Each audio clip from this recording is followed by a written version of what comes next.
Okay, hi everyone. Welcoming into AuthorStory. I'm Alexander Lim, your host.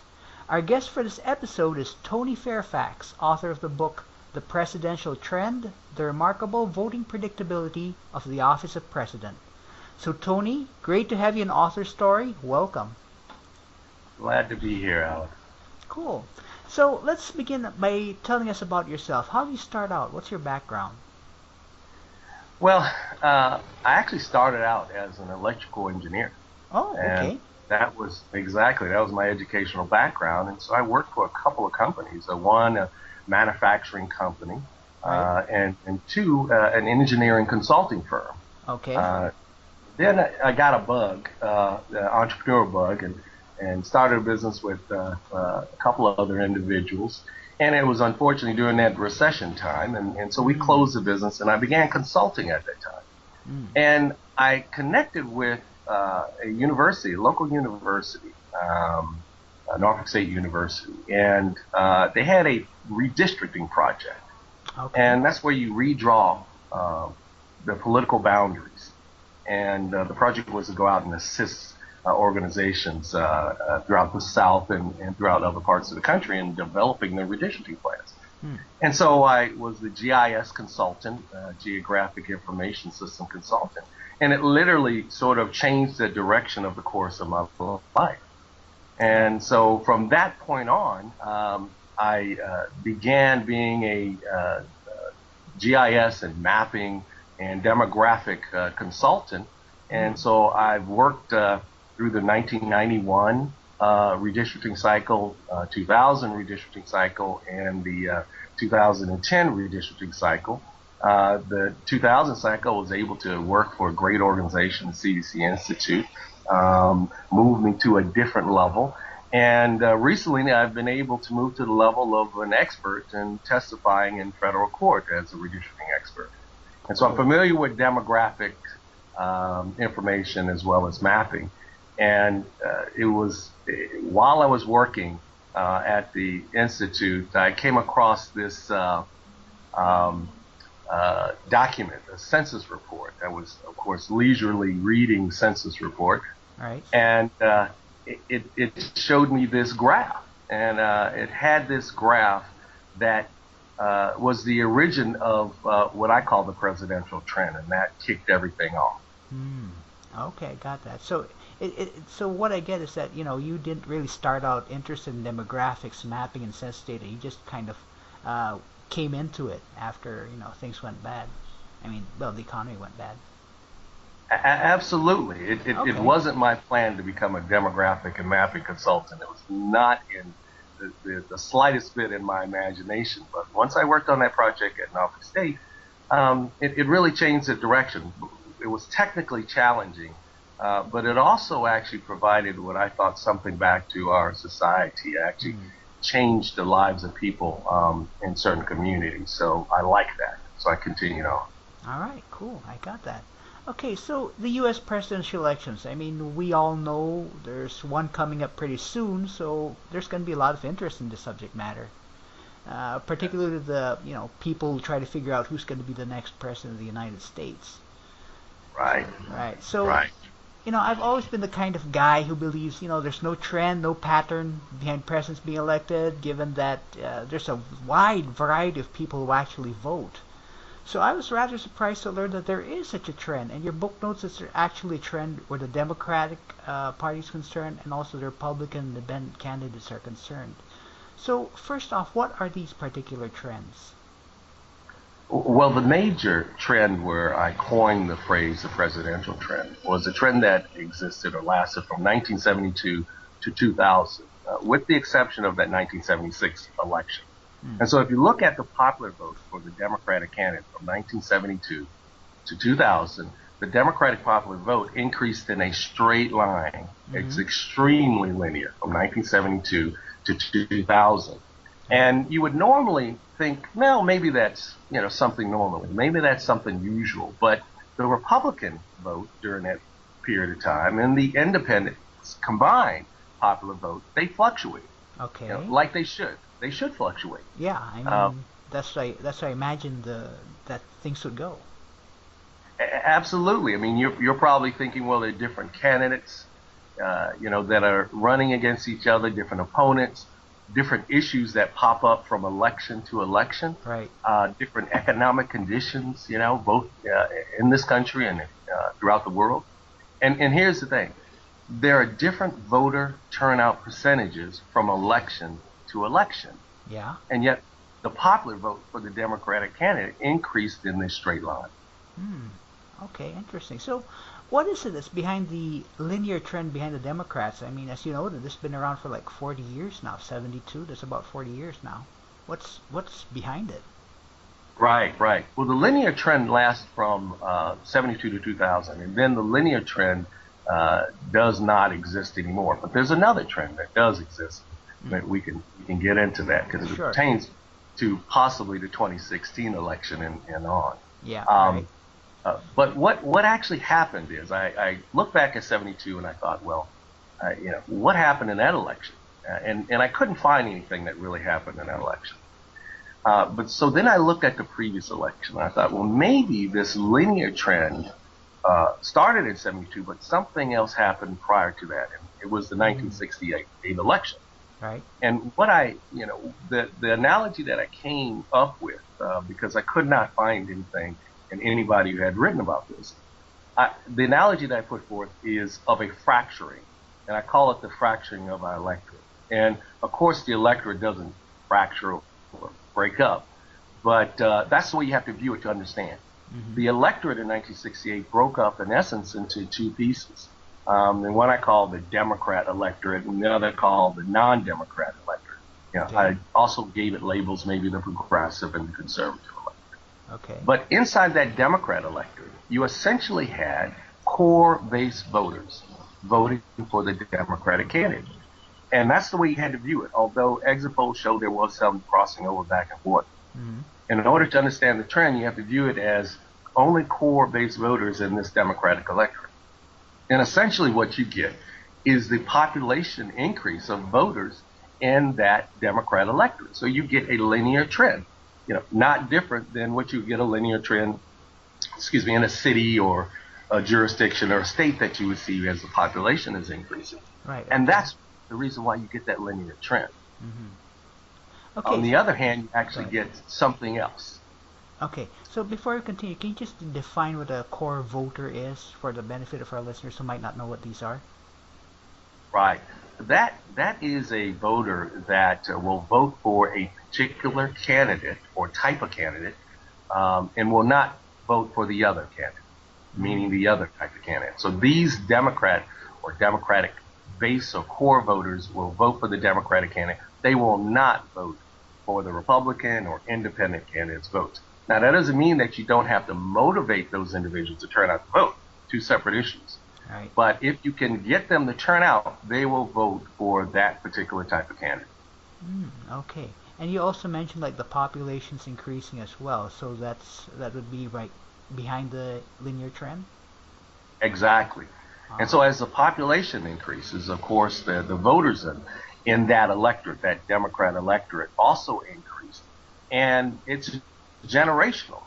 There's something called family socialization. And that's the reason or that's the way it perpetuates over and over. My father was a Democrat, my grandfather was a Democrat, that type of situation. And so that's how it continues and was able to continue for almost 30 years. Okay, all right, cool. So let me ask about the other side of thing. I mean, the Republicans and Independents.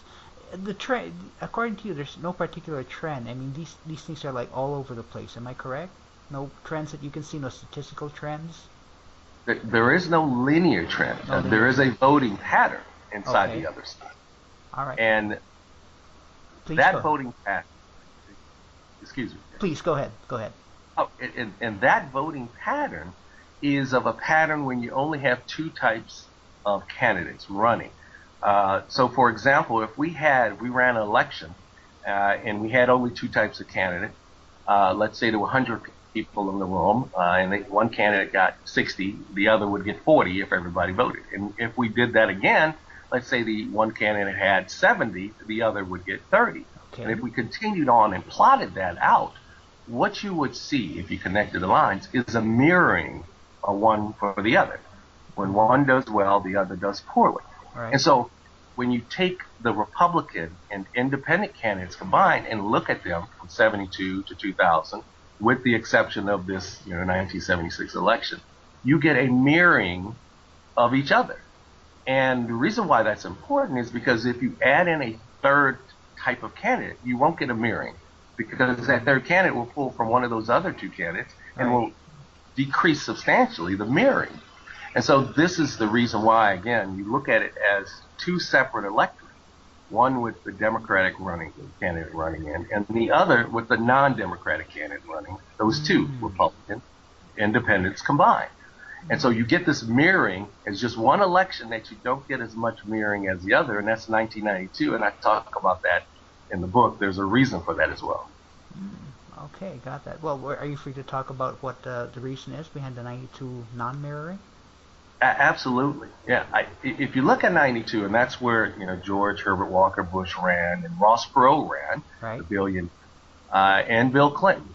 If you look at that, according to the mirror image theory that I put forth, George Herbert Walker Bush should have done worse, and Ross Perot should have taken more votes away from George Bush if you apply this theory. And I wondered, why didn't that occur? Why was that mirroring not as much? And the conclusion I came to was that Ross Perot hit the Republican base. And so he could not go any deeper into grabbing Republicans other than to that core Republican base, very similar to the Democratic base, like I talked about before. Right. So he hit, if you could think that core, which is almost, the imaginary hard surface, he went down to that core, could not grab any more votes away from George Herbert Walker Bush. And that's the reason why he didn't dip down even further into grabbing more Republicans away from George Herbert Walker Bush. Okay, interesting. Now, you mentioned, I'm just really curious. What is it about the Democrats that gives them, that enables them to create the linear trend that you mentioned? Is it really just their numbers? Is it something about the way they're raised? What is it about them that created this trend? Well, essentially, I won't say it's nothing special, because conceivably the Republicans, they have a base as well. Right. It's just that what happened in 1968 was that these Democratic voters, or previously Democratic voters, were peeled off away from voting for the Democratic candidate for president. When George Wallace ran in 1968, essentially he pooled a significant amount of former Democratic voters who voted for the Democratic candidate, peeled them away from voting for the Democratic candidate. And those voters never came back voting for the Democratic candidate except for that 1976 election. So if you can imagine, you have the core voters that were there all the time. Right. It's just that they were masked by, additional voters being added on top. When in the election of 1976, those voters were peeled off, only leaving those core base voters. So it's really nothing really special. It's just that the circumstances peeled all those voters away from the voting for the Democratic candidate for president. Right. Okay. Yeah, that's definitely interesting right there. Okay, so the trend that you noted, it seems, it does fit historical trends. These things happen, and as with all theories, theories are essentially an attempt to predict the future results, future happenings, and stuff like that. You mentioned that the model is good from 72 until 2000. Do you think it would still apply for the upcoming elections in 2016, even the elections beyond that? Right. Well, the linear trend stopped. It ended in 2000. So from 72 to 2000, you get this extremely linear trend, excluding that 1976 election. Then the popular vote for the Democratic candidate dips up from 2000 to 2004 and then 2008. So that linear trend ended. And then it dips down in 2012. But here's the interesting thing. What I put forth in the book is that linear trend ended, but our electorate, I say, is still fractured. Okay. And the reason why, or the reason how we can actually do that, is there's another trend that's not as linear, but still very, very linear. That's the Democratic popular vote percentage. And so if you look at the Democratic popular vote percentage from 1972 to 2012, 40 Right. years, it only deviates less than 2.6% from that trend line. That means you can go on any election throughout that trend line, and that popular vote percentage goes in between that plus or minus 2.6%, which means that the fraction still is there and still occurring. Okay, all right. I got that. Okay, all right, got that. So this trend that you're talking about, this is essentially on a national level, isn't it? I mean, we're talking about the present here, so we're talking national level. Would these trends, would these also apply at local levels, say at the level of states, counties, those kinds of those levels? Yes, I looked at that, and the trend exists at the state level. It Okay. also exists at the local level. And Oh, so okay. what occurs though, and when you move down each level, well, let me start at the national. In the All right. national, people move back and forth. Mm-hmm. They'll actually live and reside in different areas. They may move out of state, move out of the country. I mean, excuse me, move out of the of a city, but they rarely move out of the country. Right. So the national trend is extremely linear because even if a person moves and moves to another state, they're still collectively included in this national trend. Right. At the state level, someone may move out of the state, or at the Right. local level, someone may move out of the city. So Right. the trend isn't as linear, but it does exist. I show that in the book that it's, I think, fairly linear, that you can say something's going on even at the county level. Right. Okay. So in other words, it's sort of like it's more, I don't know, chaotic at the local level than it is at the national level. Absolutely. You have this migration from city to city, but you also have local issues that pop up. There may be some referendum going on, and that may change the turnout for that particular election. So it's a little more chaotic as you go further and further down to a certain level. Right. Okay. Okay. I got that. Okay. I just have to ask this question because the United States opens its doors essentially to immigrants. And from I think I remember seeing once that sort of like sometime 2050, 2060, something like that, whites won't be the majority anymore. Do you think this influx of immigrants would affect the trend, the voting trend, or anything like that? Well, it is projected that around, I think it's 20, used to be 2043, but now somewhere around 2045, maybe it's slowing down, Right. that the country will become a majority minority Right. city, or country rather. Right. Um, it will affect it from this point. Um, the makeup of the trend includes a variety of, you can look at a variety of racial groups Right. of the Democratic popular vote percentage. And the Democrats are obtaining a large or substantial or significant amount of the minority vote. Okay. And that minority vote is growing faster than the non-minority vote Right. and becoming a larger percentage of the overall electorate. Right. And so you can imagine that if Democrats in recent elections are obtaining, let's say, 80% of this minority vote, it doesn't take much to see how that 80% makes the Democratic candidate the overwhelming favorite in future elections. Right. Okay. So it looks like the Republicans, they want to win the presidency and at around that time they really got their work cut out for them. Absolutely. They have to make inroads to the minority community. I mean, you can imagine it's going to happen much sooner than you think. So it doesn't have to get to the 2043 or 45. Right. And matter of fact, I think it may already be there Mm. right now. Okay. All right. Interesting.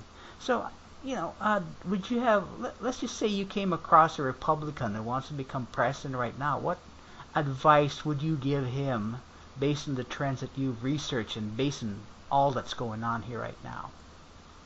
Right. First, I would tell them, I'd go back and say, in 1972, when this fracturing occurred, as I would talk to him about, the Democrat electorate, if you can imagine, was much smaller. than the non-Democrat electorate. However, it grew faster than the non-Democrat electorate, to the point that the Democrat electorate is now larger than the non-Democrat electorate. Right. And it's continuing to grow larger and larger. So I would say that the strategy would have to be, you now have to attract voters from this Democrat electorate.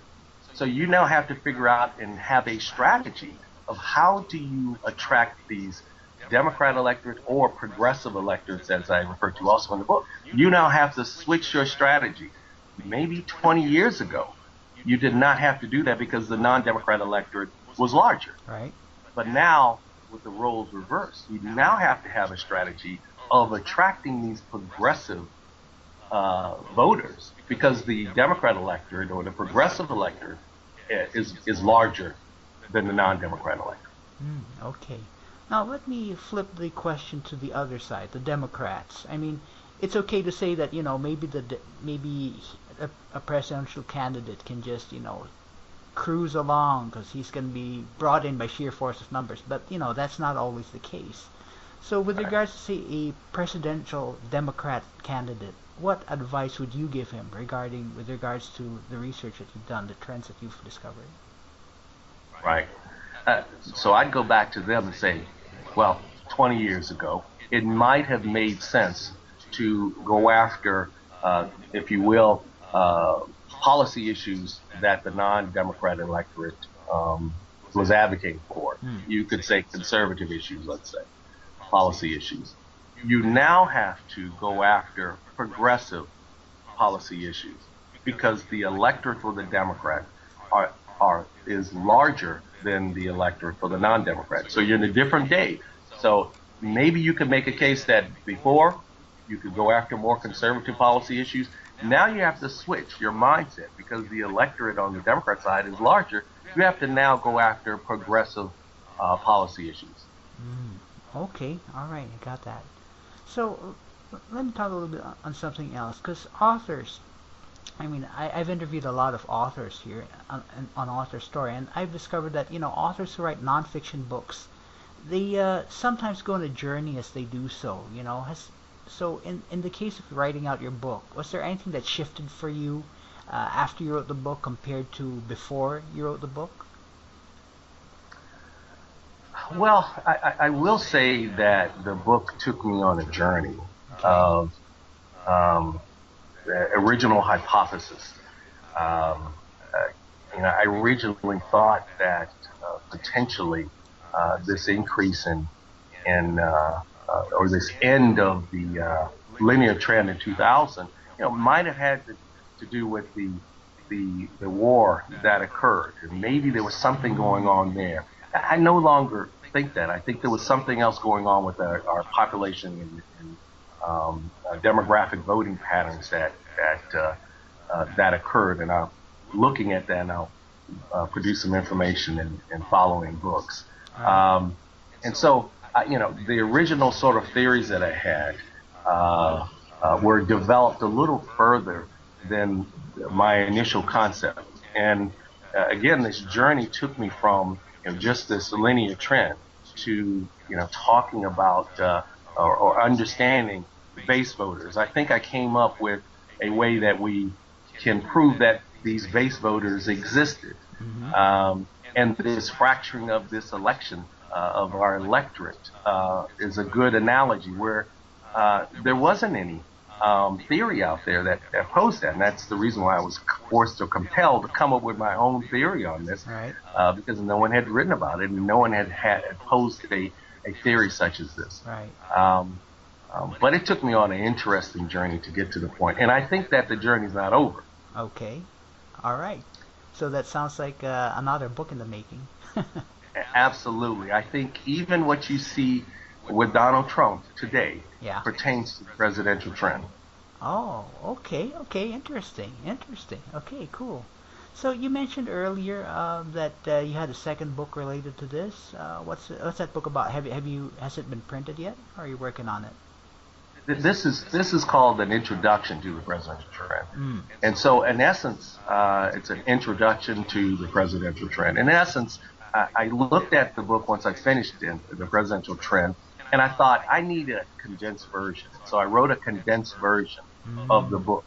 And so it's for individuals that just want to understand the trend in 1 or 2 reading settings, Right. and they'll grasp all the major parts of the presidential trend. Oh, cool. Okay, got that. So other than that, are there any other topics or stories you're presently exploring, a subject for maybe a book in the future? I think that there is a relationship between this presidential trend and what's going on with Donald Trump, as well as what's going on with the Tea Party. Right. So is that like, And yeah, go ahead, please. no, I was just going to say, and I like to explore and elaborate on that, because it makes sense. Right now, it seems or appears as though what he's doing doesn't make sense. Yeah. But I think you can explain it if you look at and have it in the context of what occurred with this presidential trend and the fracturing of our electorate. Okay, okay, I got that. So, in this last few minutes, as we close down the interview, I'd just like to ask a few questions that might give our listeners some insight into who you are as a person or writer. Would this be okay? Oh, sure. Okay, cool. So, Tony, what is your most favorite thing that you like to do? Oh, playing with my kids. Oh, all right. Yeah. Yeah, Cool. yeah. It's fun. It's relaxing time. Although sometimes you think I've got work to do. Yeah. And I stop and I think, let me cherish this moment right now and play with. I have 2 little girls, so All right. 12 and. So they keep you grounded then. Oh yes, keep me grounded and busy, Cool. and of course my wife as well. All right, cool. I got that. So, what is your least favorite thing to do? Oh, nothing. Right. I hate to do nothing. Okay.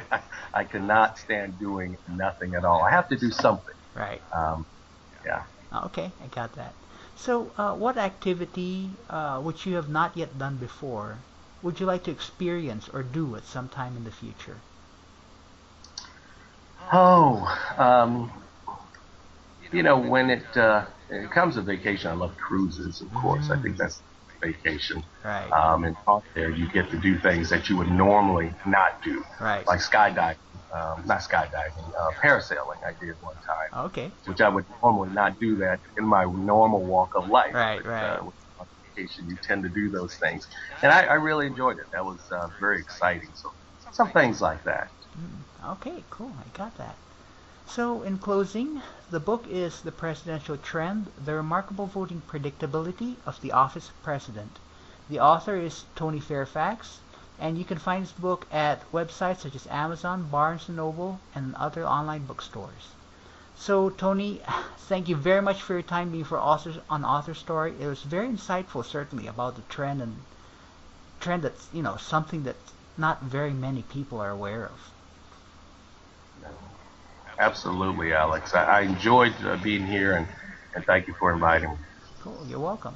And there are lots more inspiring author stories to tell, and if you want to be on top of it, just subscribe to AuthorStory here on YouTube.